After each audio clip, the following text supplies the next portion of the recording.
ఓం శాంతి.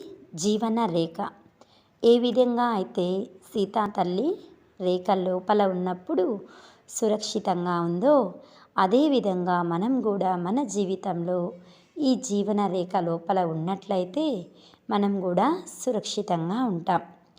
మీ ఇంటికి వచ్చిన బంధువులకు, స్నేహితులకు పండ్లు, మధుర ఫలాలు, మధుర పదార్థాలు ఇచ్చి మర్యాదలు చేసి ఆనందింపజేస్తారు. వీటితో వారికి అల్పకాలిక సంతృప్తి మాత్రమే కలుగుతుంది. కానీ వారు ఆత్మ సంతృప్తి చెందుటకు ఒక దైవీక మార్గం కూడా ఉంది.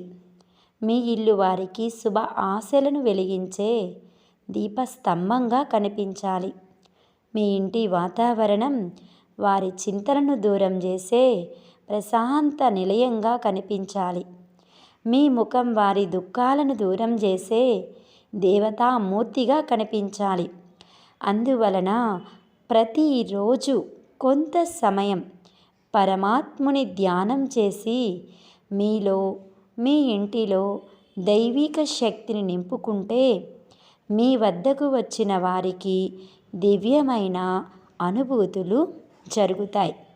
ఏ విధంగానైతే ఏసీ గదిలోకి వెళ్ళగానే ఆ చల్లదనం మనకి అనుభూతి కలుగుతుందో, అదేవిధంగా ఎండలో వెళ్ళగానే ఎండ యొక్క అనుభూతి కలుగుతుందో, అదేవిధంగా మనం ప్రతిరోజు నిత్యం భగవంతునితో మిలనం జరుపుకున్నట్లయితే, మెడిటేషన్ చేసుకున్నట్లయితే మన యొక్క శక్తి, మన ఇంటి యొక్క వైబ్రేషన్స్ మన ఇంటిలోకి ఎవరైతే వస్తారో వారికి ఆ దివ్యమైన అనుభూతులు వారికి కూడా జరుగుతాయి.